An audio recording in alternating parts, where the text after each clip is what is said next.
ఆంధ్ర తెలంగాణలో తక్కువ ఫీజులతో high quality results ఇస్తున్న ఏకైక సంస్థ Tirumal IAS institute. Hero Rajinikanth అస్వస్థకు గురి కావడంతో ఆయన కుటుంబ సభ్యులు ఆసుపత్రిలో చేర్చినట్లుగా తెలుస్తోంది. ఈయనకు కడుపు నొప్పితో పాటుగా గుండె సమస్యల చెకప్ కోసం చెన్నైలోని ప్రముఖ హాస్పిటల్ అపోలోలో సోమవారం రాత్రి చేరినట్లుగా తెలుస్తోంది. అయితే రజనీ పరిస్థితి నిలకడగా ఉందని వైద్యులు అంటున్నారు. Interventional cardiologist doctor Sai Satish team పర్యవేక్షణలో ఆయనకు చికిత్స జరుగుతున్నట్లుగా తెలుస్తోంది.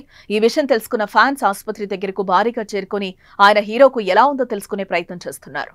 సూపర్ స్టార్ రజనీకాంత్ వరుస సినిమాలతో ఫుల్ బిజీగా ఉన్నారు. ప్రస్తుతం వెట్టయాన్ సినిమాలో నటిస్తున్నారు. రజనీ 170 సినిమాగా ఈ మూవీ రాబోతోంది. ఆసుపత్రిలో చేరడానికి ముందు రజనీకాంత్ ఇటీవల తన రాబోయే చిత్రం వేటయాన్ ఆడియో లాంచ్ లో కనిపించారు. అక్టోబర్ 10న థియేటర్లో విడుదల కానున్న వేటయాన్ ఆడియో వేడుకలో హుషారెత్తే డాన్స్లతో స్టేజ్ పై సందడి చేస్తూ కనిపించారు రజనీ.